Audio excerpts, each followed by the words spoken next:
Baik, kita mulai sebentar ya. Saya share layarnya. Oke, ini habis update jadi agak kacau ininya. Oke, siap. Kita mulai tentang blockchain. Saya skip ya. Nah, pasti semua orang sudah pernah dengar Bitcoin ya. Meskipun kadang-kadang bingung Bitcoin itu apa gitu ya. Cryptocurrency, NFT. Nanti kita coba lihat ya NFT itu apa segala macam gitu ya.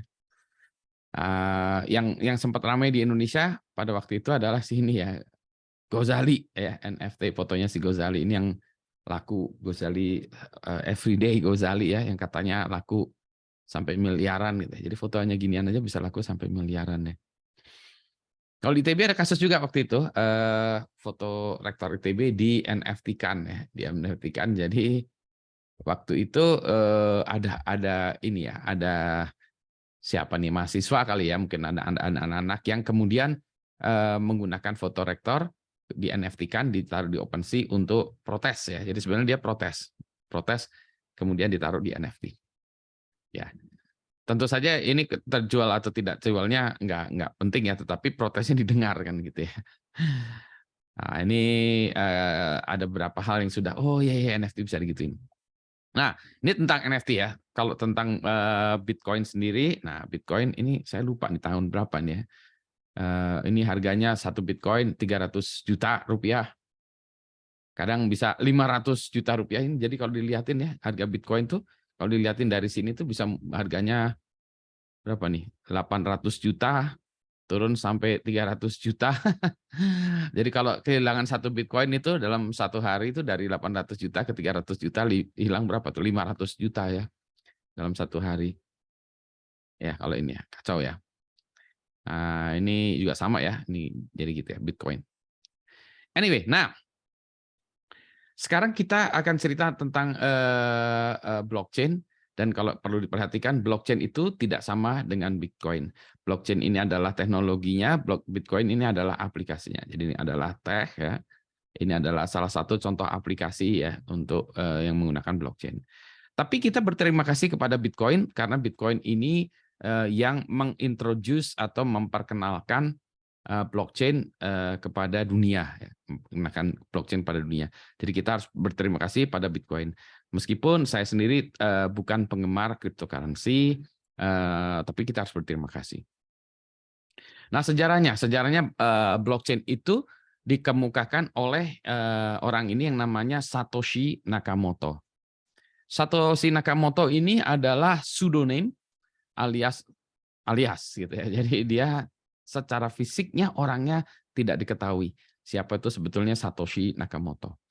Jadi yang terjadi adalah Satoshi Nakamoto ini mempublish paper ya, ada papernya, nanti ada tinggal dicari di internet ya, Bitcoin itu papernya. Ya. Dia mempublish paper Bitcoin, dan yang kedua dia juga membuat kodenya ya, kode awal dari Bitcoin ya. Jadi Bitcoin ini bukan hanya sekedar teori tapi juga ada beneran kodenya gitu ya. Kemudian nah ini dia dipublish di mailing list bahwa ini Bitcoin segala macam-macam, terus kemudian dilanjutkan oleh orang-orang sehingga Bitcoin menjadi seperti sekarang ya. Jadi keren amat si Bitcoin itu. Nah, si Satoshi-nya sendiri sampai sekarang tidak ditemukan atau belum belum ada yang ngaku siapa gitu ya Satoshi-nya.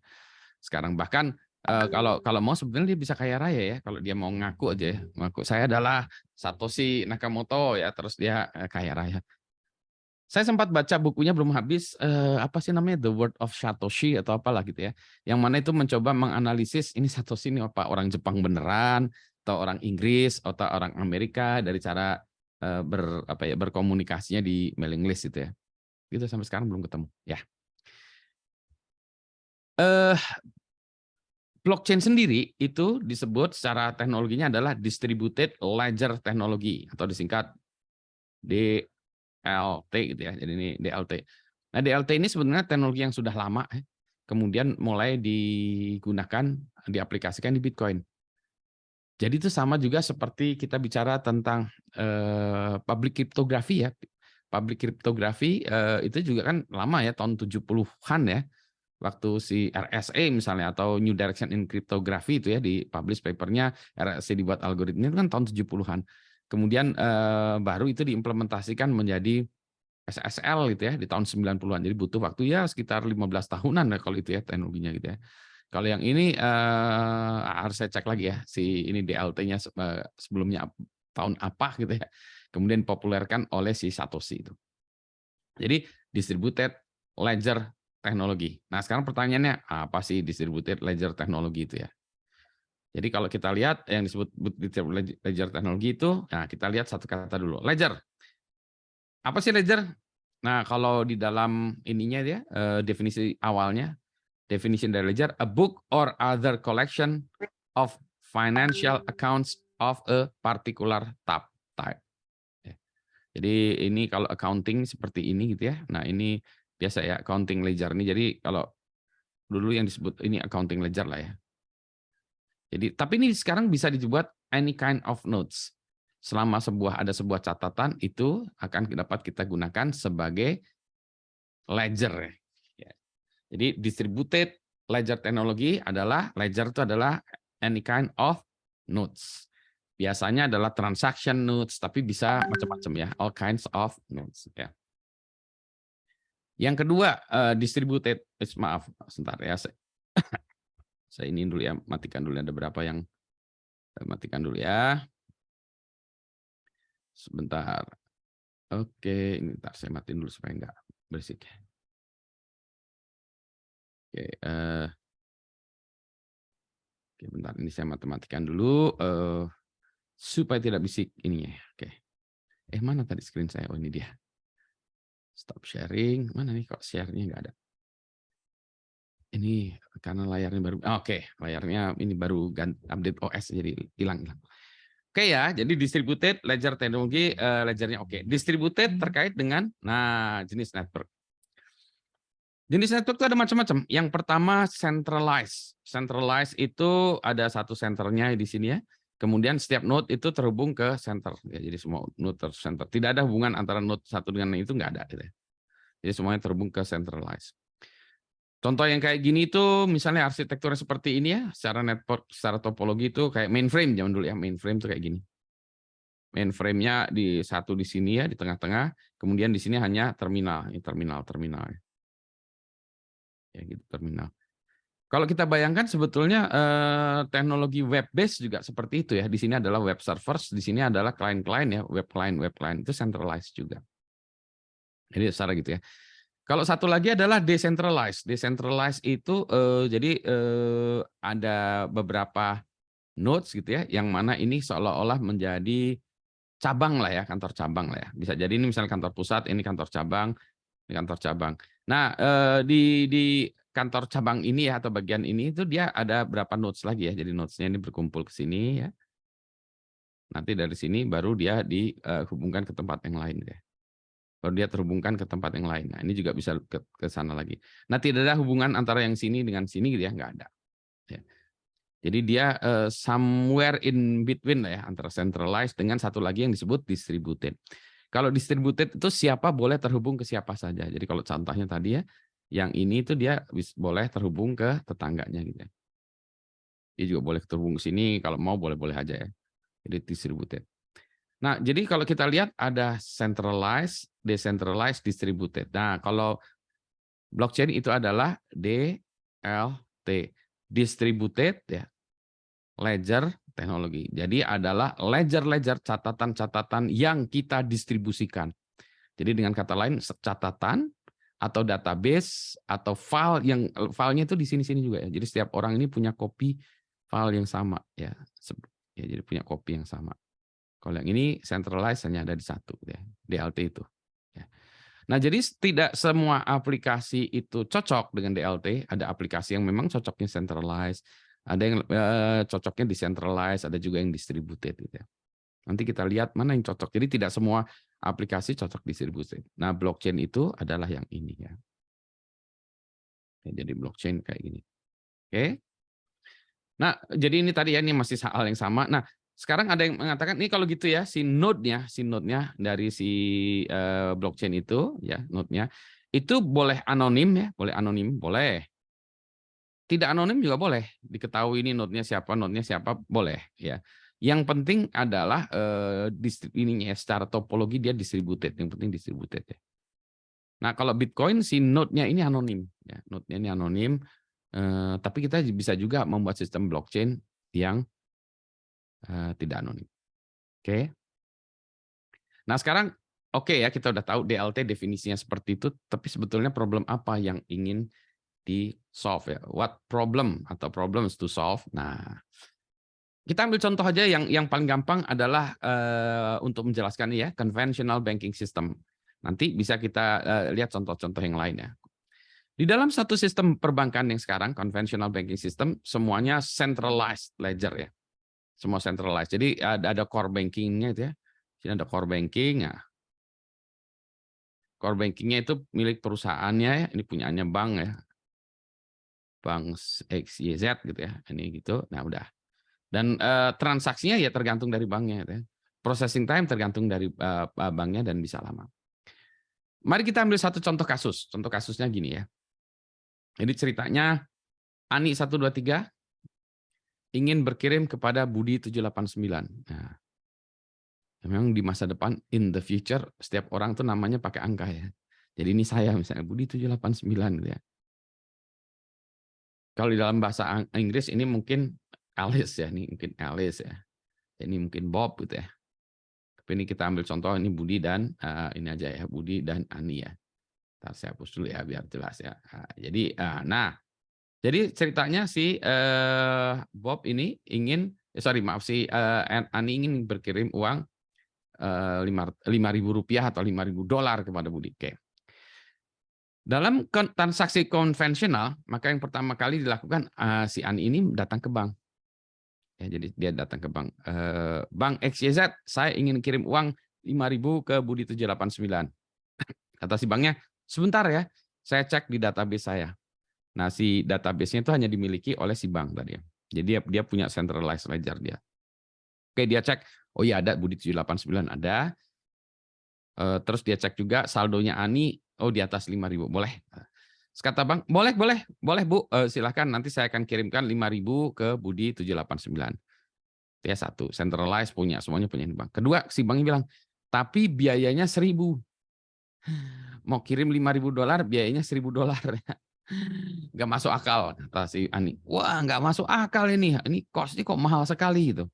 Kata bang ya pokoknya suka-suka si bang ya, mau $5.000, mau $10.000, mau $1 itu suka-suka si bang ya, high cost transaction-nya itu. Terus kata bang ya segitulah transaksi kami gitu. Kalau ibu tidak suka silahkan pergi ke tempat lain gitu. Ini karena mungkin bank-banknya ini adalah kartel ya, jadi dia menyepakati dia transaksi yang mahal semua bank deh. 1.000 aja ya gitu. Dah. High cost. Sambil menggerutu Ani cek sana sini sama aja semuanya juga 1.000. Jadi dia bilang, "Oke lah, baiklah, saya akan terima $1.000 ya. 5.000 bayarnya $1.000. Oke nih, sampainya kapan gitu?" Terus kata si Bang, "Maaf Bu, ini kebetulan hari Jumat ya. Untuk transaksi ini dibutuhkan waktu 3 hari deh." 3 hari. Wah, ini Jumat, sampainya kapan? Senin Bu. Sabtu, Minggu, Senin baru sampai. Hah? Nggak bisa sekarang kan udah elektronik kan ya. Nggak bisa Bu, ini aturan di kami. Jadi long time. Long time ini tadi bisa aturannya hari, bisa minggu, bisa jam, bisa detik sebetulnya kan ya. Tapi ini lagi-lagi ini suka-sukanya bank dan inilah yang terjadi saat ini ya. Kita sangat bergantung kepada siapapun yang memiliki sistem ini. Centralized ledger, high cost, long time. Nah, inilah yang ingin dipecahkan oleh si Bitcoin gitu ya. Bitcoin ingin memecahkan masalah ini. Ya. Ini nanti materinya ada, jadi nanti silahkan dilihat ya nanti ini ya. Deskripsinya secara teks ada di sini ya nanti. Nah ini ya tadi. Oke. Jadi klaimnya blockchain nanti ini ya, kita lihat apakah betul ya. Central ledger ini kita hapus, make it distributed. Mungkin nggak penting amat ya untuk beberapa hal, tapi ada beberapa hal yang penting ya. Create lower transaction fee, faster transaction. Oke. Gimana caranya? Oke. Nah, sebelum ini kita lihat bagaimana cara dia bekerja. Sampai sini oke dulu nggak? Saya biasa ya harus selalu nanya ini karena kadang-kadang ini ngerti nggak ya? Kalau nggak ngerti, saya pengen tahu dulu. Udah ngerti kan ya? Oke ya, oke. Jempol ya. Oke. Cuma Pak, ngerti Pak. Oke. Nah, bagaimana sekarang cara kerjanya? How does it work? Oke. Nah, sekarang kita mulai satu-satu. Nah, kita mulai dengan hash. Nah, hash function ya. Kan kemarin kita udah belajar ya hash function ya. Nah, sekarang ini untuk remind lagi ya. Ini kenapa blockchain ini yang pentingnya adalah hash function. Oke ya. Lagi-lagi kita ingin memastikan bahwa message Budi ini tidak temper ya, BUDI ini tidak temper ya. Jadi caranya adalah supaya di tengah jalan nggak diubah. Misalnya tadinya Budi, terus tiba-tiba jadi Rudi gitu ya, transfer ke Rudi ya. Jadi gimana caranya? Salah satu caranya adalah paling gampang kita jumlahkan ya, simple hash function. Jadi kita pecahkan jadi BUDI, masing-masing dikonversikan menjadi ASCII karakternya, kemudian dijumlahkan. Ini B, ini U, ini D, ini I, kalau dijumlahkan jadi 292. Jadi ini adalah, kalau yang aslinya adalah Budi. Ya, hashnya adalah, mana ini kok mouse saya kadang-kadang hilang. Iya, mouse-nya hilang ya. Ini sebentar ya, saya ini. Maaf, ini saya pinggirkan dulu ya. Budi, 292 gitu misalnya. Oke. Di tengah jalan, jadi kalau ada yang melakukan tampering, maka Rudi, kalau ada yang ngirim Rudi 292, kita tahu bahwa ini ada yang salah. Nggak tahu salahnya di mana, yang penting Rudi ini bukan 292. Gitu ya. Gitu ya. Sampai sini oke? Jempol, jempol, jempol. Masih ingat kan ya hash-nya? Function masih ya. Tadi saya harus ini kan dulu ya. Oke ya, masih ingat ya. Oke, sip. Oke. Sekarang saya next-nya adalah, oke, ini collision udah enggak ya. Nah, mari kita lihat sekarang penggunaannya hash function. Jadi kalau tadi misalnya kita buat satu transaksi yang baru ya. Ani mengirim 123 uang sebesar 15.000, bukan 5.000 tadi ya, sekarang 15.000 ya. Wah, saya ingin ngirim uang 15.000 nih. Gimana caranya? Oh, paling gampang kita hashkan. Ani 123 dihashkan dengan Budi 789. Hashkan. Misalnya pakai MD5, hasilnya adalah yang ini. Ya. Kalau kita hashkan dengan 256, hasilnya yang ini. Ya. Sampai di sini oke? Jempol? Sini oke ya? Oke, hashkan ya. Udah. Oke, jadi kalau sekarang kita buat pakai tabel aja ya, pakai tabel biar kelihatan gampang. Nah, kita buat blok pertama. Nih blok pertama. Blok pertama ini blok awal-awal. Nah, jadi kalau kita buat ya. Sekarang current transaction. Jadi kita buat aturan. Kita akan hashkan transaksi-transaksi setiap 10 menit sekali. Oke. Pada 10 menit pertama, nah ini misalnya 10 menit pertama ya, 10 menit pertama hanya ada satu transaksi. Oke, transaksinya ini. Ya sudahlah, ini kita hashkan. Kita hashkan menjadi ini ya. Jadi ini adalah hash of this block. Sampai sini oke? Blok pertama isinya kayak gini. Jempol? Oke ya? Oke. Nah, sekarang kita lakukan hal yang menariknya adalah bahwa ini hash yang blok pertama ini ya, hash ini kita bawa ke blok yang kedua, next blocks ya. Nah, ini nih. Ini dari previous hash nih. Ya, ini dari blok pertama. Dari blok pertama. Nah, ini misalnya di 10 menit kemudian ya, 10 menit kedua ada 3 transaksi. Transactions ya. Nah, kebetulan si Ani lagi ngirim lagi 15.000. Ini yang beda dengan yang sebelumnya ya. Ini beda transaksinya. Memang sekedar saya gini ini tuh supaya ini pada sadar nggak. Biasanya suka ada yang nanya, bingung ya. Nanti ada yang nanya, kalau ada yang nanya berarti tidak tidur dia. Oke, Ani ngirim lagi ke Budi 789, 15.000. Oh, terus ada lagi Cacap ngirim ke Budi 10.000 ya. Terus Budi karena duitnya udah banyak ngirim uang ke Dedi 5.000 gitu ya. Nah, sekarang kita hashkan. Tapi ada tapinya nih, yang kita hashkan bukan hanya transaksinya aja, tapi yang kita hashkan transaction dan previous hash. Ya ini, Jadi yang kita hashkan tuh ini. Ya, kita hashkan. Jadilah ini. Sampai di sini oke? Jempol kalau udah oke?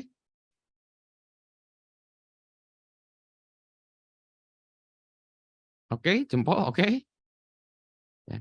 Dan lagi-lagi ini akan menjadi masuk ke blok ketiga kan ya. Blok nomor 3. Jadi kalau kita lihat blok nomor 3 ya kayak gitu dari previous hash ya. Ini dari blok nomor 2 kan ya gitu. Dan seterusnya dan seterusnya. Jadi kalau kita lihat nah ya, blockchain itu chain of blocks. Jadi ini blok pertama ya, blok nomor 1 tuh kayak gini tadi kan ya. Dihashkan gini, terus ini hashnya pindah ke yang kedua, ini blok nomor 2 gitu ya. Kayak gini. Ini transaksi dan ininya dihashkan ya. Jadi gini, ini blok nomor 3 ya. Dan seterusnya nanti di sini kalau ada hashnya juga ya. Ini jadi nanti masuk ke blok keempat ya. Nah, jadi blockchain itu adalah kayak gini. As simple as this. Sampai di sini oke dulu nggak? Jempol, jempol, jempol, jempol, jempol. Habis ini baru kita bicara tentang yang lainnya dulu. Nah, oke ya. Oh. Oke, kalau gini kurang menarik nih, ya. Oke lah ya, ini misalnya ini tadi ya. Ini 10 menit pertama, ini 10 menit kedua, ini 10 menit ketiga dan seterusnya dan seterusnya dan seterusnya. Nah, sekarang kita bilang ini sih hebatnya si Satoshi. Dia bilang gini, ini kayaknya nggak menarik ya. Bagaimana kalau proses melakukan hashing-nya ini kita kompetisikan? Nah, gimana cara ide kompetisinya? Nah, mari kita bicarakan ada sesuatu yang kita sebut namanya nonce. Nonce ini adalah sebuah bilangan atau kata yang kita ambil dari langit. Ini jadi random ya, random text atau random number. Nah, dalam blockchain, nonce ini digunakan sebagian dari data yang akan dihashkan. Nanti kita cari kriterianya ya. Kriterianya misalnya kalau dalam blockchain, dalam Bitcoin, cari nilai hash tertentu misalnya yang hasilnya akan menjadi paling kecil. Nah ini nanti akan mencari hashnya ini diperbutkan. Siapa yang paling kecil nanti menang dan itu diperbutkan oleh miner ini ya miner. Nah jadi yang menangin nanti dapat duit honor ya sebagai proof of work. Jadi kita ceritanya gini ya. Oke. Jadi kita lihat blok kedua ya. Sekarang with nonce. Jadi ini previous hash ini dari blok nomor 1 ya. Dari blok nomor 1 adalah ini ya. Terus sekarang kita nih ada 3 transaksi kan ya tadi ya. Transaksinya adalah ini tadi ya, 1, ini 2, ketiga. Nah, sekarang kita tambahkan nonce di sini. Nonce ini. Nah, sekarang ini kita hashkan semua. Ini dihashkan adalah katakanlah ini ya. Nah, sekarang orang-orang kita kasih waktu. Dalam jangka waktu 10 menit sebelum blok berikutnya lagi, maka kita perebutkan carilah nonce ini ya. Sehingga si angka hash-nya ini yang terkecil.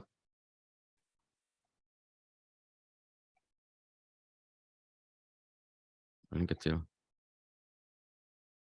Nah, gimana paling kecil? Kalau paling kecil ini kan ini angka ya, ini sebetulnya ini angka yang dituliskan dalam heksa ya, heksa.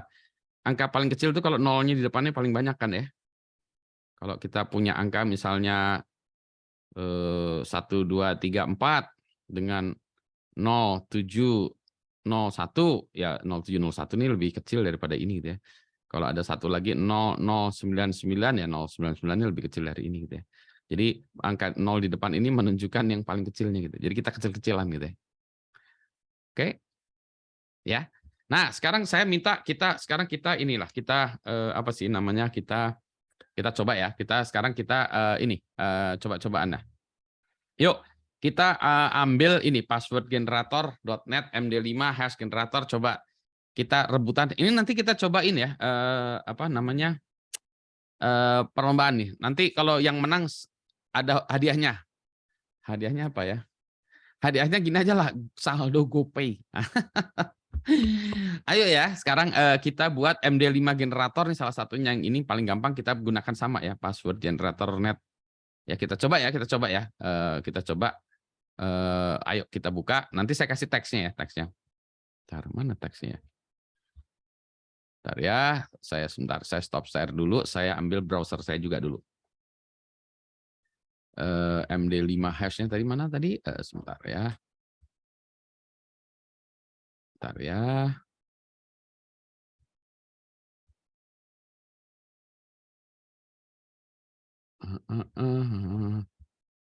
Mana nih kok nggak ada ya? Ini kayaknya udah MD5 online ya. Coba yang ini gimana ya? Mungkin ini ya. Coba ya biar kita sama aja ya semuanya ya. Sebentar saya taruh di sini. Oke. Kayaknya nggak, jangan yang ini ya. Ntar saya cari lagi yang lebih enak. Kalau yang ini gimana? Ya, saya cari yang biar cepat ya. Oh, nggak enak. Ini nggak enak. Tidak bagus. MD5 yang multi-line kayaknya tadi yang bagus ya. Oke, ini kayaknya yang ini juga oke. Ini yang ini aja. Coba saya cobain yang inilah ya. Oke ya. Oke, saya cobain teksnya sebentar. Teksnya biar sama semua. Teksnya adalah ini ya. Harusnya nanti saya bagikan ke sana juga ya. Teksnya sebentar saya bagikan kepada Anda semua ya. Nah, ini ya saya bagikan teksnya. Sebentar saya share screen kepada Anda. Ini ya, saya pakai yang ini. Kemudian teksnya saya bagikan ke Anda.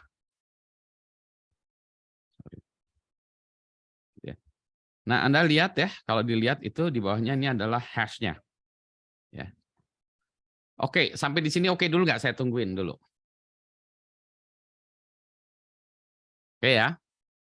Nah, sekarang tugas Anda, nah selama berapa menit ke depan adalah mencari nonce ya. Nonce. Jadi ini Anda ini hashnya 41 CFF gitu ya. Nonce yang mana apapun angka di bawahnya teks di sini yang kalau Anda taruh itu nolnya yang paling banyak. Nah, oke, misalnya saya 1 2. Ini kalau dilihat ya, di bawah ini kan ada hashnya tuh diupdate, nggak bagus ya.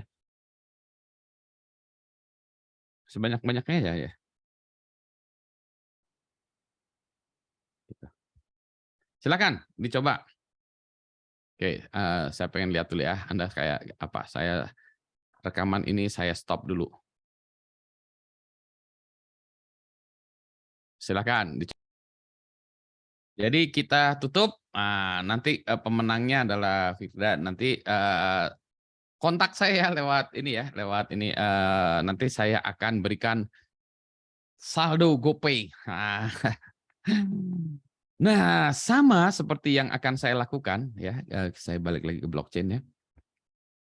Yang dilakukan itu, nah sekarang jadi yang dilakukan adalah mencari nonce yang paling kecil ini ya, yang nonce sehingga hash-nya adalah yang paling kecil ya, yang tadi.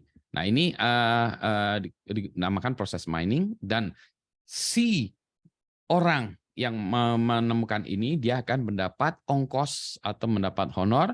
Nah itu dari biaya atau hasil proses mining tadi, gitu ya. Itu yang disebut miners. Makanya tadi miners itu rebutan ya. Gitu ya. Nah, ini kalau kita lihat ya, si mining yang kita lakukan sekarang, itu kita sebutnya namanya proof of work, POW. Jadi yang kita lakukan kan kita rame-rame tuh barusan mencoba pakai komputer ya. Memang kita lakukan secara manual. Kita juga bisa buat codingan ya. Kita buat program, kita coba aja tuh nonce-nya kita random, kita naikin satu persatu sampai hasil-hasilnya yang paling kecil ya. Itu. Nah, problemnya dengan proof of work seperti itu adalah satu, boros energi. Nah ya, boros energi. Kenapa? Karena setiap orang yang ikutan dia punya komputer, jalanin program. Nah, inilah dia yang sebutnya boros energi. Karena jutaan komputer di seluruh dunia bahkan special purpose hardware digunakan untuk mencari tadi ya. Jadi ini dia kita lakukan, kita sebetulnya melakukan proof atau melakukan validasi dari transaction tadi ya. Ini boros energi ya. Yang itu yang pertama. Jadi disebutnya blockchain itu tidak ramah lingkungan segala macam ya, kayak gini ya kan kita lakukan ini. Yang kedua, yang proof of work yang kita lakukan tadi kan ini katakanlah ya kita 10 menitan katakanlah ya. 10 menitan si Bitcoin misalnya 10 menitan. 10 menitan kebetulan kalau kita ambil contoh tadi itu ada 3 transaksi ya, 3 transaksi. Nah, jadi kalau kita bilang transaction per second TPS-nya ini sangat rendah, ya. Karena ini adalah 3 transaksi per 10 menit. Jadi kalau per second berapa? Jadi 3 dibagi 10 menit ke ini ya, second 60 ya. Jadi ini berapa nih? 3 per 600 TPS-nya. Kecil sekali ya. Makanya kalau kita bilang blockchain yang model seperti ini, yang kayak barusan itu, ya. Nah dia disebutnya TPS-nya rendah. Dulu waktu saya misalnya awal-awal blockchain ya dengan mahasiswa saya itu kita tuh cuma bisa sampai mungkin 15 transaction per second ya TPS. Padahal kalau kita lihat OLAP ya apa maksudnya database yang sekarang itu kan kita pakainya ratusan ribu bahkan jutaan transaction per second. Jadi blockchain ini tidak cocok untuk sistem-sistem yang transaction per second-nya tinggi. Ya, jadi kayak begitu ya. Dan seterusnya seterusnya. Jadi proof of work yang mana ini bagus, tapi dia punya masalah-masalah seperti ini sehingga blockchain dalam hal ini yang contohnya adalah Bitcoin itu dianggap tidak ramah lingkungan, lambat dan seterusnya punya banyak masalah. Tapi bisa jalan tetapi tadi ya dengan hal-hal seperti itu. Maka ada orang yang lain lagi, sebentar dulu kita bilang kalau tadi ya kita ini free for all, semuanya rame-rame mengerjakan tadi ya mencari chain mencari nonce-nya tadi ya yang pakai itu, tapi ada juga yang kita bilang proof of history. Maksudnya gini, orang yang duluan bergabung kepada jaringan tadi ya, yang bergabung ke jaringan blockchain-nya tadi ya, yang rame-rame tadi ya, yang ya mungkin ya yang ada ikutan di blockchain-nya tadi itu. Nah, orang-orangnya ini ya misalnya siapa yang duluan ikutan, dia dikasih hak duluan. Jadi ini proof of history. Jadi orangnya, jadi dia mungkin dikasih bobot, dia dicek duluan sebelum yang lain-lainnya gitu ya. Atau bobot penilaiannya lebih besar atau apalah gitu ya. Jadi mungkin tadi nilainya dia dikasih nilai lebih tinggi segala macam. Proof of history bisa juga. Ada lagi nggak proof of stake? Yang uangnya paling banyak di dalam itu ini yang boleh ikutan tadi ya mining, dia harus yang paling banyak duitnya atau yang paling stake-nya yang paling besar gitu. Bisa stake dari keseluruhan, bisa juga yang misalnya pas lagi melakukan melakukan validasi. Misalnya mau melakukan validasi ini, semua orang taruh duit ya misalnya. Saya 10.000 lah, 10.000 rupiah. Oh, saya 1 juta gitu ya. Oh, saya 100.000 ya. Nah, jadi yang kata ini, yang duluan dilihat yang ini atau dia punya bobot yang lebih besar yang ini dulu ya. Jadi proof of stake dia diberi kesempatan lebih dahulu atau dibeli prioritas lebih dulu atau dibeli bobot lebih besar ya. Yang mana ini tujuannya apa? Supaya kita nggak semua orang dikompetisikan gitu dan bisa menjadi lebih cepat. Bahkan ada hal-hal yang lain ya. Misalnya waktu itu saya dengan mahasiswa saya kan buat penelitian seperti ini untuk electronic voting. Maka yang melakukan validasi tadi ya yang membuat hash-nya tadi digilir aja, nggak usah pakai gini-gini aja. Tapi memang mencari nonce-nya dimasukin misalnya gitu, boleh-boleh aja ya.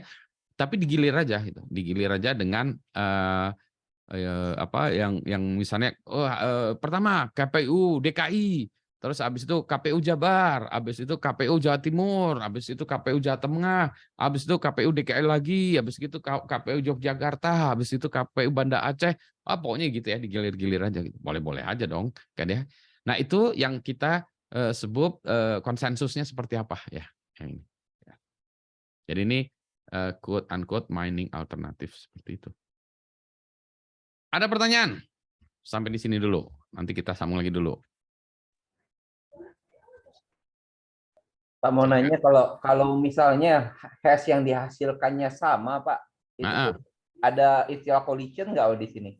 Nggak ada, bukan collision. Jadi kan kebetulan mungkin angkanya kebetulan nonce-nya sama ya kebetulan misalnya ya. Jadi bukan hash yang dihasilkannya sama itu karena nonce-nya beda, hash-nya sama gitu ya. Biasanya nggak gitu. Tapi kebetulan nonce-nya sama. Oh, jadi kalau hash-nya kebetulan sama gitu nggak masalah, Pak ya? Nggak masalah.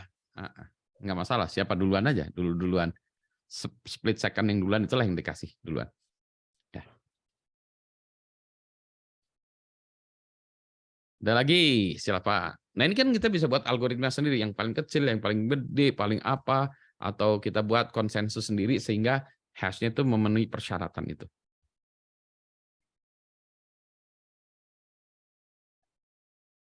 Oke, ada lagi yang mau tanya?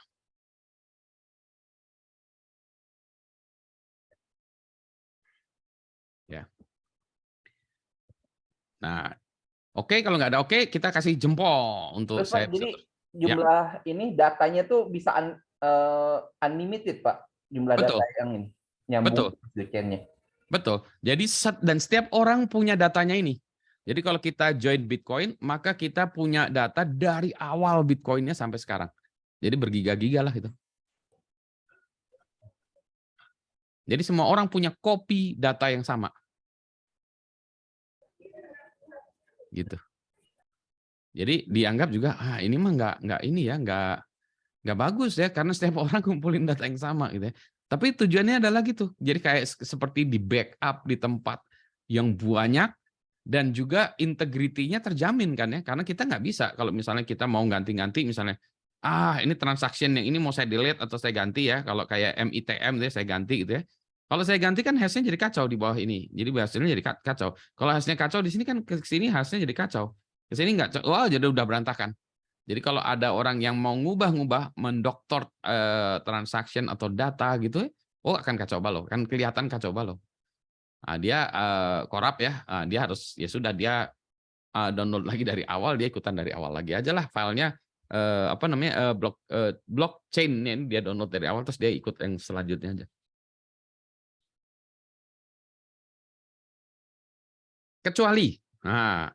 Kecuali sebagian besar, kalau orang bilang 50% plus 1 sepakat diubah. Jadi sisanya itu yang dianggap, kalian yang salah, ini kami yang benar ya. Dia diubah transaction yang misalnya transaction ke ini sama dia diubah gitu ya. Diubah, semuanya habis itu transaction ini diubah ya.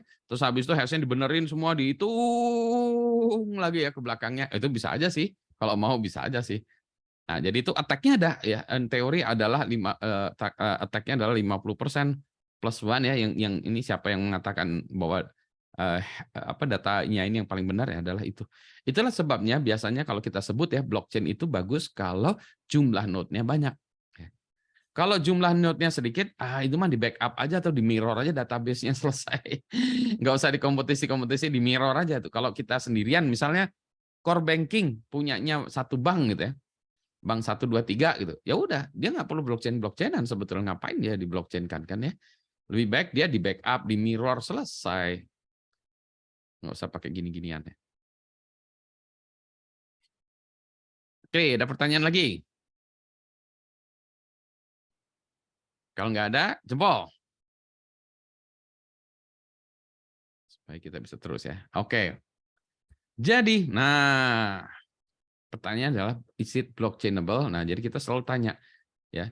Jadi ada bisnis-bisnis proses yang need decentralized ledger. Biasanya nih apa? Biasanya kalau kita tidak punya kepercayaan ya, yang kepada satu centralized. Nah, jadi ini seperti itu ya. Dan tidak semua processes are blockchainable. Tadi saya ambil contoh ya core banking. Core banking itu sendirian aja. Ngapain juga saya share kemana-mana. Makanya bank itu sebetulnya bingung dia. Dia sebenarnya tidak blockchainable. Memang tidak. Gitu ya. Tapi kalau ini kayak transaksi-transaksi yang non-bank tadi ya, yang Bitcoin seperti itu kan dia tidak ada banknya gitu ya. Jadi malah dia mau menghindari bank ya.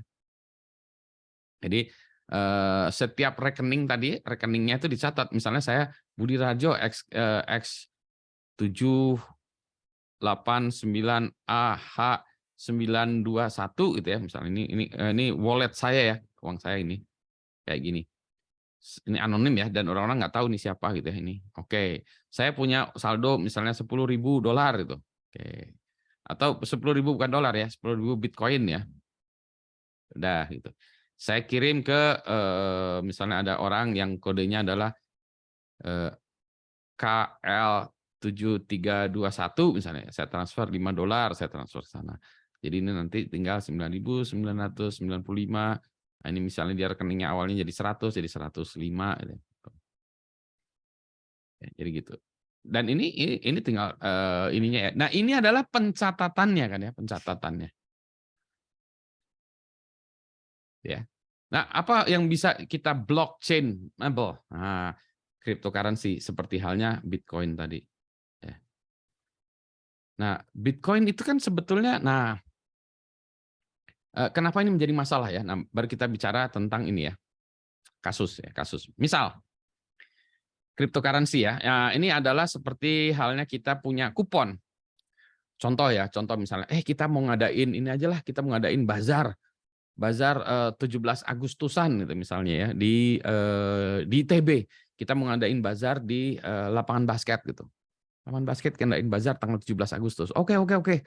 Nanti kita akan adakan ada jualan makanan ya.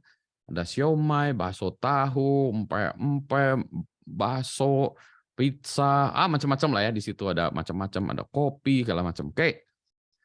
Daripada nanti orang pakai tukar-tukar uang segala macam, kita akan menerbitkan kupon. Kita terbitkan kupon. Satu kupon 10 ribuan. Satu kupon 10 ribuan. Mungkin kalau bazar itu karena standnya banyak, dugaan kita selama bazar itu ada tukar-menukar atau ada transaksi sebesar katakanlah 50 juta rupiah ya. Jadi kalau kita bilang ada 50 juta, ada berapa kupon ya? 50 juta rupiah, satu kuponnya 10 ribu, jadi ada berapa kupon? 6, berapa kupon? Ada 5.000 kupon ya, ada 5.000 kupon. 5.000 kupon. Oke lah 5.000 kupon ini. Kita awal Agustus sudah siap-siap. Kita jual 5.000 kupon, masing-masing A 10.000. Nah, oke, udah kita mau jual gitu. Ini tanggal 7 Agustus kok belum ada yang beli juga. Panitia mulai resah, waduh ini tinggal 10 hari lagi nih, kok nggak ada yang beli nih, gimana nih kupon-kuponnya nih? Jangan-jangan nanti nggak ada yang beli nih. Kita jual dulu aja lah ya. Waduh, kayaknya nanti mengerikan juga. Udah gini-gini, panitia bilang, oke kita rapat. Oke kita buat sale aja dulu ya. Kita buat sale, nah ini seminggu sebelum hari H-nya tanggal 10, kita buat tanggal 10 Agustus ya. Kuponnya ini kita jual harganya satu kupon Rp5.000. Nah, yang nantinya kalau di sana tanggal 17 kupon ini harganya Rp10.000. Ya. Jadi ini inisial kupon offering, ICO kayak IPO ya. Kalau cryptocurrency juga sama, ICO inisial coin ya, offering coin ini inisial kupon offering 5.000. Ya, kita buat kayak gini, laris ternyata orang-orang. Ya udah, kita beli. Wah, nanti ini dibelilah semuanya. Orang tedek habis 5.000 kupon ini. 5.000 kupon habis. Ya. Tanggal 17 Agustus. Nah, ya langsung ada bazarnya ya, bazar. Ya, bazar udah jalan. Nah, saya datang, celuk. Wais, ini ada kopi enak nih mau beli ini. Berapa nih kopinya? 30.000 Pak. Oke, wah mahal amat nih. Iya Pak, kopinya enak banget nih. Oke, 30.000. Nih saya ada uang 50.000. Oh nggak bisa Pak. Beli sini belinya pakai kupon Pak. Hah? Pakai kupon? Kemana kuponnya? Waduh, nggak ada ya. Saya cari-cari, nggak ada, udah habis Pak. Tiba-tiba ada Akmal atau Kang Dida datang. Pak Budi katanya butuh kupon ya? Iya. Butuh berapa? 3 kupon, saya bilang. Oke Pak, ini ada kupon saya. Tapi satu kupon harganya 12.000. Jadi satu kupon harganya 12.000 ya, 12.000 ya. 12.000. Jadi saya beli aja 3 karena saya butuh. Ya udah saya beli ini ya. Jadi saya beli 3 kali ya. 3 gitu. Nah, Kang Dida untung ya tadi karena dia belinya 5.000 ya. Sekarang dia jual 12.000 dikali 3 lagi ya. Dia bati ya, udah. Wah, udah nih udahlah saya udah punya kuponnya 3 biji. Saya jalan gitu, mau ke tempat kopi, tiba-tiba Akmal datang. Pak punya kupon Pak, saya mau beli bakso Pak. Ada nih, saya bilang kuponnya ada berapa? Butuh berapa? 3 Pak, mau bakso 30 ribuan. Oh oke. Tapi kuponnya harganya 15.000 sekarang. Saya jual ke Akmal 15.000. Bati juga saya 15.000. Nah, akibatnya apa yang terjadi? Akibatnya yang terjadi adalah orang menjual beli kupon ya, karena wah ini lebih menarik daripada kuponnya saya beliin bakso atau dibeliin sate, mendingan saya jual beliin kupon. Nah, jadilah orang transaksi kupon-kupon ini. Akhirnya orang lupa bazarnya beli makanan tapi orang jual beli kupon. Sampai semalam itu wah transaksi jual beli kupon sampai kupon ini harganya meroket sampai satu kupon jadi 50.000 gitu ya. Wah, udah ya. 50.000 satu kupon. Udah ya karena saking dibutuhkan ya udah gitu. Dah. selesai. Ya. Kan 17 Agustus selesai, bazar selesai, nggak tahu nih dibelanjain atau enggak. Besoknya tanggal 18 Agustus, nah bazar udah selesai. Sekarang pertanyaannya, berapa harga kupon tadi yang 5.000 ini ya, satu kupon. Satu kupon, nah, harganya 50.000. Tanggal 18 Agustus bazarnya udah selesai. Nah, satu kupon yang tadinya harga 50.000, yang awalnya harusnya harganya 10.000, yang kemudian di sel jual 5.000 gitu ya. Harganya tergantung. Kalau kuponnya desainnya bagus segala macam, orangnya di ini acaranya bagus segala macam, jadi memorable, terus nggak jadi beli makan gitu ya, orangnya tahan inilah puasa lah gitu ya. Nah, itu di frame sama dia 50.000, di frame aja lah disiapin ya.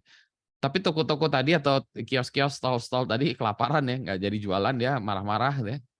Terus sebagian besar orang buang kuponnya gitu ya kan, udah karena berikutnya lagi udah ini ya kuponnya harganya jadi jatuh. Nah, inilah yang terjadi ya, kita bisa membuat kupon seperti ini ya, kupon-kuponan ya, kupon ya. Nah, ini juga kita bisa buat bukan kupon ya, kita sebut kuponnya koin, bisa juga ya, koin. Bisa juga kita buatnya itu token, boleh juga ya, token. Apapun namanya ya, itu sama. Nah, itu yang kita sebut adalah cryptocurrency. Gitu. Ada pertanyaan atau jempol? Kalau udah paham, jempol. Ya. Oke ya.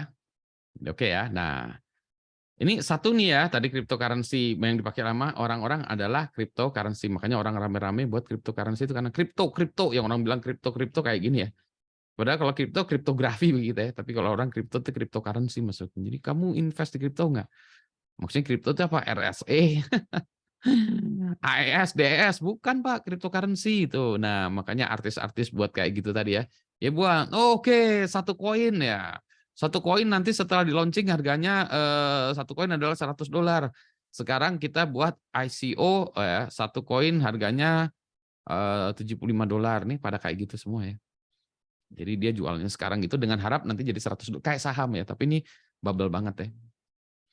Oke, ada lagi selain cryptocurrencies nih ya, udah ada yang lagi namanya yang menarik nih yang kita belum lihat ini namanya DAO, Decentralized Autonomous Organisasi. Jadi kalau orang bilang buat satu organisasi kan sekarang centralized ya, ada CEO, CTO segala macam gitu kan ya. Itu kan melekat pada satu orang ya. Ketua ikatan alumni gitu kan ya. Sebetulnya kan fungsinya apa? Bisa nggak itu kerjaan-kerjaan itu ya ini kan menjadi task. Jadi satu organisasi ya. Nah, organisasi ini kan ada itunya, organ-organnya ya, misalnya ini ketua. Ada ketua, nanti ada apa lagi di bawahnya ada ini ya. Nah, yang tas-tasnya ini kan di sini ada tas-tasnya kerjaannya. Tas-tasnya ini yang kita jabarkan itu dan itu kita perebutkan aja. Saya mau ngerjain apa? Membuat surat undangan. Oke, ini kan siapa yang buat? Akhirnya satu orang bilang 3 orang, terus kita pilih salah satu yang kita voting, yang dia yang menang, oke dia mendapatkan kerjaan untuk membuat surat undangan ya udah gitu. Nah, jadi fungsi-fungsi ini sekarang itu ya ada juga jadi organisasi yang ininya namanya DAO ya, Decentralized Organization. Nah, ini kita masih belum tahu bentuknya kayak apa, tapi intinya begitu. Jadi blockchain digunakan untuk mencatatkan kegiatan-kegiatan organisasi, jabatan-jabatannya itu di DAO kan. Ya. Yang berikutnya lagi decentralized finance. Nah, decentralized finance ini kayak tadi ya bank, pinjol, fintech itu sekarang orang larinya ke sini. Kenapa?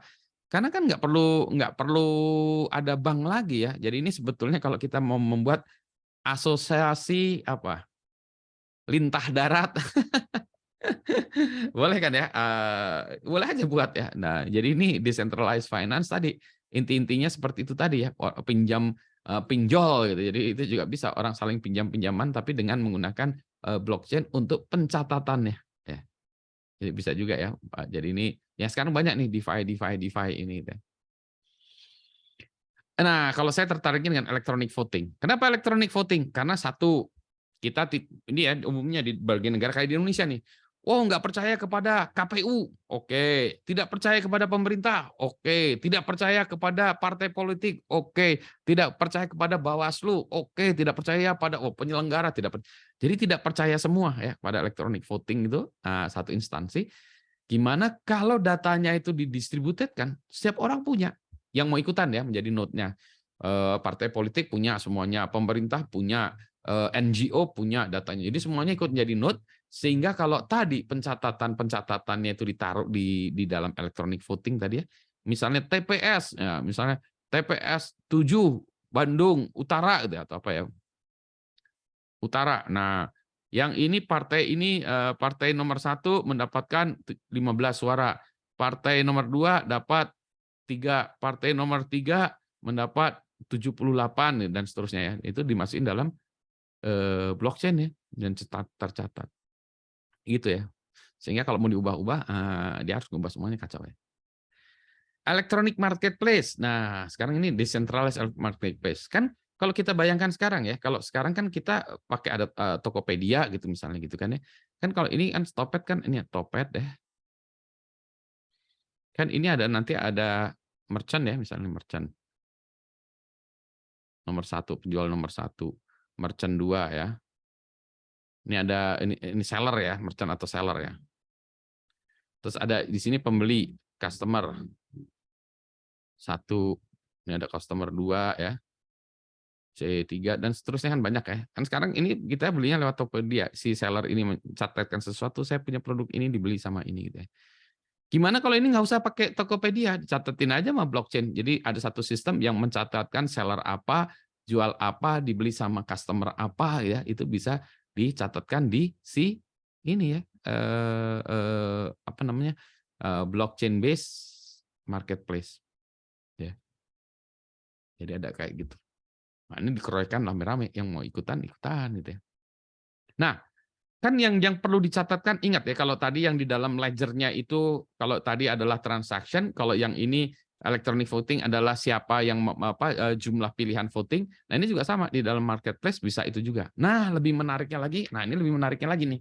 Kenapa electronic marketplace lebih menarik? Kan kalau tadi di dalam blockchain itu kan ya, kalau kita lihat di dalam blok tadi ya, kan ada dalam satu blok itu ada, oh sorry, ada ini ada transaction ya, terus ada hashnya segala macam. Nah, transactions ya, kan transaction itu teks saja segala macam. Gimana kalau di dalamnya ini kita masukkan bukan transaction, tapi perjanjian kerjasama, kontrak, kontrak kerjasama. Boleh nggak? Ya boleh-boleh aja nih. Misalnya tadi, saya customer 73 beli dari seller 5. Ya, customer 73 beli dari seller 5 ya, seller 5 gitu. Misalnya beli hard disk 1 tera, harganya 100.000 ya, taruh di situ. Ya. Oke, nah jadi si seller akan ngirim, ini yang benar customer 73 udah minta gitu kan ya. Oke. Ada di dalam ini udah di-verify. Oh, oke ya, benar. Tinggal dia kirim ini. Nah, bahkan bukan cuma itu, kita bisa di dalamnya itu kita masukkan kode. Nah, kalau ini hanya teks saja, gimana kalau kode yang kita masukkan di situ? Menarik juga nih. Sebentar. Kode maksudnya apa? Kita bisa masukkan kode, misalnya JavaScript code atau apa ya. Dan kode-kode ini nanti kodenya bukan dalam JavaScript ya, tapi dalam bentuk bahasa yang lain. Nah, yang intinya begini. Ini kan saya tadi beli 100.000. Jadi saya bilang, oke, saya beli sepakat 100.000. Saya taruh duitnya 100.000 ya ke dalam sistem ya. Dan 100.000 ini belum bisa dicairkan oleh si seller kalau saya belum terima harddisknya. Jadi saya akan buat smart contract yang mengatakan bahwa oke ya, sistem kan buat smart contract bahwa kalau barang diterima, HD diterima oleh si pembeli ini, maka 100.000-nya ini pindah ke seller. Nah, menarik kan ya? Saya naruh 100.000 nggak takut, karena kalau sellernya nakal 100.000-nya harddisknya belum saya terima, 100.000 ini nggak akan masuk ke seller, dia akan ada di sana terus. Seller juga akan tenang karena 100.000-nya udah ada di sistem, nggak mungkin orangnya nih ngemplang COD gitu ya, ngemplang gitu kan, nggak bisa, karena duitnya udah ditaruh di sini ya, tinggal dia deliver ke sana, duitnya udah ada di sini nih. Jadi si customer pun nggak bisa bilang wah nggak ada duitnya udah ditaruh sama dia di sini. Nah, jadi ini kita taruh disebutnya di dalam itu ada kode-kode di dalamnya dan bisa macam-macam. Itulah yang kita bilang namanya smart contract. Jadi yang kita catatkan di dalam itu adalah smart contract ini tadi. If then else dimasukkan di situ. Kalau tadi cuma transaction aja, cuma catatan-catatan itu nggak, ya menarik lah ya, sudah bagus ya. Tapi kalau kontrak ini nanti yang ngejalanin if then else-nya di mana? Nah, if then else-nya itu dijalankan di dalam sebuah virtual machine. Virtual machine maksudnya gimana? Nah, setiap orang yang bergabung di dalam menjadi node itu mendonasikan CPU-nya misalnya. Oke, untuk menjalankan ini. Jadi tiba-tiba di seluruh dunia punya akses ke 3 juta mesin yang mendonasikan cycle-nya, nggak semuanya ya, CPU cycle-nya untuk mengeksekusi itu. Kalau orang menjalankan, programnya atau smart contract-nya di komputer saya dapat bagian juga dong gitu ya, dapat bagian kecil ya mungkin nggak gini. Nah, sehingga di sini ini ada namanya virtual machine-nya ya. Nanti kita lihat namanya misalnya Ethereum virtual machine ya. Nah, kalau kita mau jalankan gini, kontrak ini boleh taruh di situ. Kita kodenya kita masukkan smart contract, tapi untuk menjalankan kode ini harus bayar juga dong. Jadi bukan hanya transaction, tapi bisa buat smart contract yang kayak tadi, tapi bayarnya murah banget ya. Misalnya, smart contract ini Rp100 lah bayarnya, gitu. Targetnya seperti itu. Tapi in reality, nanti kita lihat ya, karena si ini dijalankan di atas Ethereum dan semua orang pakai, maka menjalankan smart contract-nya ini jadi mahal. Jalankan smart contract-nya bisa 300.000, padahal transaksinya cuma 20.000. Nggak masuk akal kan ya. Jadi itulah nanti kita lihat blockchain itu masih, menurut saya masih ada banyak masalah gitu ya. Banyak yang belum terpenuhi ya. Secara teori iya, secara teknis iya, tetapi secara bisnis orang-orang masih nggak mau. Kayak tadi ya, secara teknis dia bisa jadi kupon, bisa jadi alat pembayaran, tapi malah orang jadiin aset ya, dijual belikan. Jadi ini electronic marketplace menarik ya, ini udah menarik. IoT juga ini ada provisioning data, dan nanti kita bicara sedikit tentang NFT. Nah, sekarang saya yang lagi mau buat ini udah 5 tahun mau saya buat, tapi sekarang udah ada yang mau danai, tapi saya nggak dapat programmernya, Reputation Central. Nah, maksudnya Reputation Central itu apa? Kan tadi ini ada marketplace ya, marketplace ini ada seller, ada buyer gitu ya. Ternyata ini ada seller penipu. Wah, ini seller nipu, buyer mau beli beli apa? Beli iPhone dikasih bata. Pokoknya nipu sellernya nih. Dia bilang, "Wah, ini sellernya penipu." Nah, jadi saya mau buat namanya Reputation Central. Di situ data di sini namanya Reputation Central, ini kita bisa mendaftarkan seller ini nomor handphone sekian, alamat email ini penipu gitu. Dia nipu saya gini, jadi oke. Sehingga nanti kalau ada orang mau dengan itu dia bilang, "Ini seller ini udah 700 kali nipu nih, jadi saya nggak mau." Atau kalau sering reputation central dulu juga ada tuh, saya mau buat ini handphone curian gitu ya. Jadi emailnya saya taruh di dalam itu ya. Jadi kalau orang-orang yang kalau ada mau beli handphone, saya mau beli handphone second, cek dulu emailnya ada di situ nggak, itu handphone curian atau enggak gitu. Jadi kalau handphone colongan dia nggak akan bisa dipakai karena atau susah dipakainya atau susah dijual karena emailnya terdaftar di situ gitu ya. Nah, jadi ini kan sama-sama ya keroyokan ya. Atau ada orang yang itu yang sekarang sering kan ya, nomor handphone palsu gitu ya, nomor handphone palsu ngambilin picture profile segala macam, nah itu dimasukin ke sini. Ya. Jadi ini reputation central bisa seperti itu. Ya. Ini cuma udah ada yang danain, cuma nggak punya programmernya gitu ya. Nah, jadi ada banyak ya. Ada nih mahasiswa saya waktu itu membuat kawal pemilu versi blockchain ya. Jadi semua itu data yang ada di TPS-TPS itu dimasukin semuanya gitu ya. Dan lain e-government penggunaan dana BOS misalnya sekolah-sekolah menggunakan dana BOS-nya untuk apa, pertanahan jual beli tanah ya ini mau dimasukkan blockchain, insurance claims kita masuk ke rumah sakit bayar 300.000 itu ya rumah sakit klaimnya 3 juta ke BPJS itu misalnya. Jadi kalau ini klaimnya saya masukin 300 ya rumah sakit hanya bisa klaim 300 ya. Nah, coffee tracking juga ini udah sama mahasiswa saya untuk ngecek ini kopi asalnya dari mana, gunung mana, petaninya siapa, yang roasting siapa, yang metik siapa, yang roasting siapa dan seterusnya ada nih ya. Di tracking sehingga ketika kita makan minum kopi ini kita tahu. Ada lagi juga bukan itu tapi ini ya yang menarik yang serupa ini halal food ya. Halal food tracking ya. Jadi kalau saya makan ini dagingnya dari mana, jelas itu. Ini oh ya ini misalnya saya makan steak mahal ya, atau makan sushi mahal ya. Oke, ini siapa dari mana, terus sausnya tuh ada mirinnya enggak atau apa, ini bisa nih ya, jadi halal food tracking bisa juga ya. Dan ini udah ada beberapa yang melakukan. Ini juga udah ada. Foto sharing, ini ada pekerjaan yang sudah dilakukan oleh mahasiswa saya. Ya traveler helper, musik juga ya dan seterusnya ya. Ini yang sudah saya lakukan. Ah, ini ada satu buku bagus ya, Blockchain Revolution. Ini tidak terlalu teknis ya, tapi dia menceritakan kenapa blockchain ini sekarang belum kejadian ya. Oke, the last one, jempol dulu kalau sudah oke atau ada pertanyaan sebelum kita bicara tentang how to implement-nya.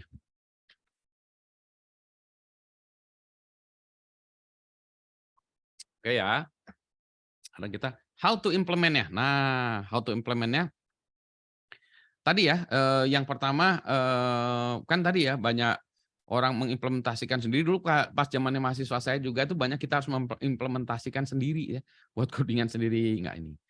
Kemudian akhirnya ada orang, Vitalik, si Vitalik itu dia buat platform yang namanya Ethereum. Jadi kita bisa gabung ke Ethereum ya, jadi kita menjadi salah satu node dari Ethereum ya, di situ. Nah, kita bisa ikut melakukan verifikasi segala macam dan juga menjadi bagian dari Ethereum Virtual Machine ya dan seterusnya.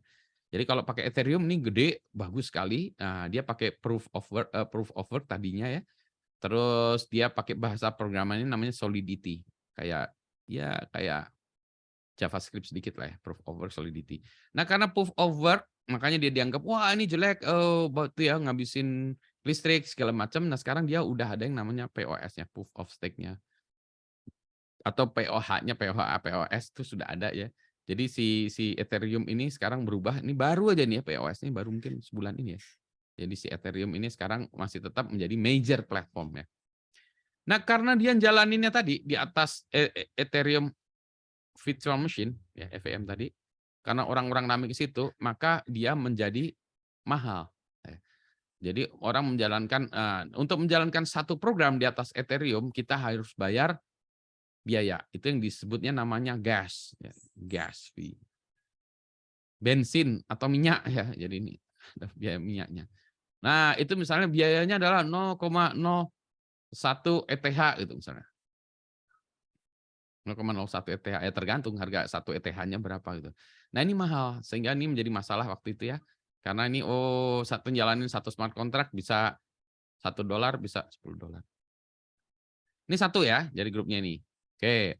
Kemudian ada satu grup lagi. Nah, ini dari grup Linux Internasional atau ini grupnya sebetulnya kalau di belakangnya Linux Internasional itu adalah IBM ya. IBM, Linux Internasional, IBM segala macam. Nah, ini dia membentuk yang namanya Hyperledger. Ya, jadi ini Hyperledger. Nah, ini dua platform yang besar. Nah, kalau Ethereum semua orang ikutan di sini. Jadi ini kalau kita sebut namanya public ya, public karena semua ikutan di situ ya, public network gitu ya. Oh, selain ini juga ada test networknya juga, ya. Test networknya kalau kita misalnya ya nggak beneran ikutan di Ethereum, tapi Ethereuman gitu ya. Kita bisa buat test network sendiri yang node-nya jumlahnya lebih sedikit segala macam ya. Fee tadi segala macam ini kalau kita menjalankan segala macam kan harus bayar-bayaran. Nah, berarti orang-orang harus punya e-wallet-nya ya, e-wallet kayak e-money-nya ya, wallet yang isinya tadi Ethereum atau berapa ya. Jadi di dalamnya ini kita ada duit-duitnya, Ethereum, Bitcoin ya. Jadi bisa ETH, bisa Bitcoin, bisa macam-macam ya, bisa koin-koin yang lain. Nah, kalau Hyperledger ini kita bisa set tadi node-nya sendiri-sendiri ya. Jadi ini kita bisa buat umumnya kita bisa buat private network ya. Jadi kita bisa node-nya ada misalnya saya pengen setnya node-nya ada 7 gitu ya. 1, 2, 3, 4, 5, 6, 7 bisa kita buat 7 ya. 7 mesin kita jalankan, kemudian kita pasangin Hyperledger, nanti mereka bisa kita atur, saling berkomunikasi dan seterusnya gitu ya. Tapi kan ini kalau 7 kan sedikit ya kalau dibandingkan dengan Ethereum jutaan komputer ya. Ya itulah tadi ya. Tapi kok saya nggak mau menjadi bagian dari jutaan. Kan pemilu tadi saya nggak butuh banyak orang ya, cuma setiap KPU, setiap partai politik ikutan di sini. Ya udahlah, kita ikutan di sini mungkin ada 100 node, oke lah cukup ya sudah nggak apa-apa. Pakai Hyperledger bisa. Nah dulunya ini mereka beda-beda ya ininya sangat-sangat beda. Sekarang mereka ada beberapa hal yang di-share yang berdekatan. Jadi mereka kedua-duanya ini ya sama aja lah, beda mazhab aja ya. Jadi mau Ethereum atau Hyperledger. Dulu mahasiswa saya banyakkan di Hyperledger karena lebih gampang membuat ini ya codingannya. Kita tinggal mendefinisikan asetnya apa, ininya apa, transaksinya apa. Kemudian nanti si Hyperledger ini seolah-olah mengenerate ya kodenya untuk kita. Tinggal kita buatin front end-nya pakai JavaScript sudah. Gitu. Kalau Ethereum pakai Solidity ini lebih fleksibel segala macam ya itu tadi ya. lebih banyak pakai orang ini ya. Jadi ini lebih banyak ini yang nomor 2 gitu.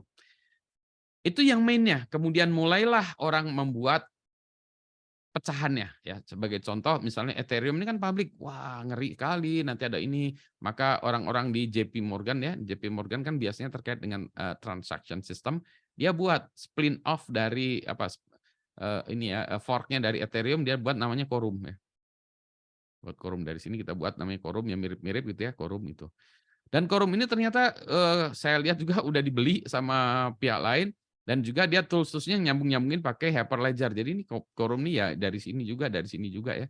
Di Quorum yang versi awalnya ada, tapi ada juga versi barunya yang lebih komersial dibeli Consensus ya, saya lupa ya itu dibeli lagi, jadi beda lagi ya.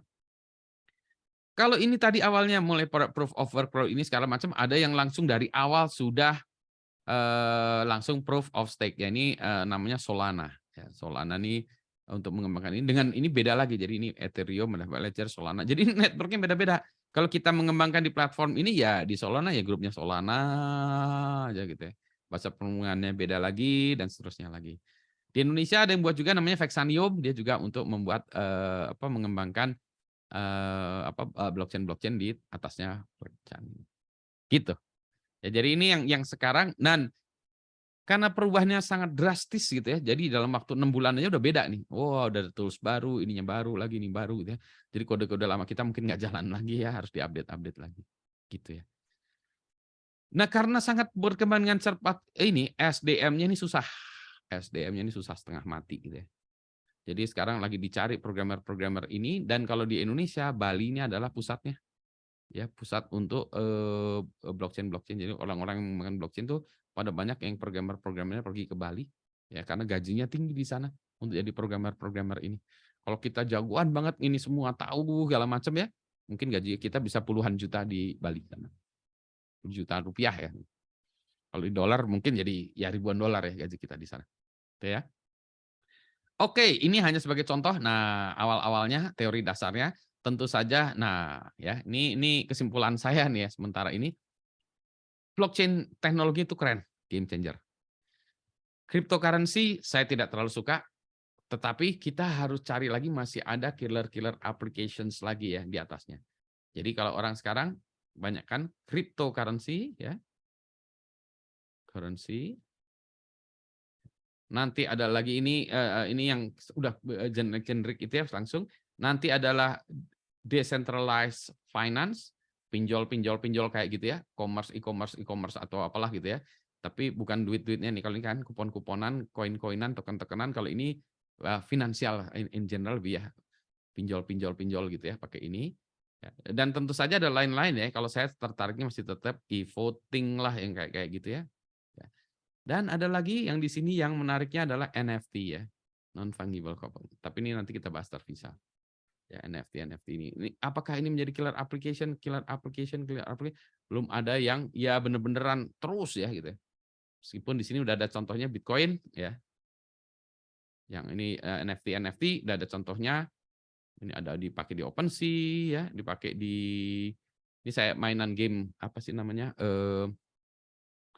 The Sandbox ya, The Sandbox yang orang bilang wah itu kita nanti bisa beli tanah di itu ya, wah saya mainan itu segala macam ya, online game online ya, itu di NFT. Nanti kita lihat pencatatannya gimana ya. Jadi ada Bitcoin.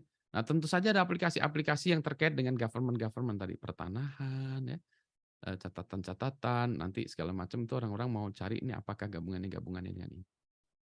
Gitu ya. Tapi kita belum punya killer application. The killer application, masih banyak applications ini. Dan nanti kita bahas minggu depan lah, mudah-mudahan kita bahas NFT. Ya. Oke. Ada pertanyaan sebelum kita bubar hari ini? Atau kalau nggak ada pertanyaan, jempol.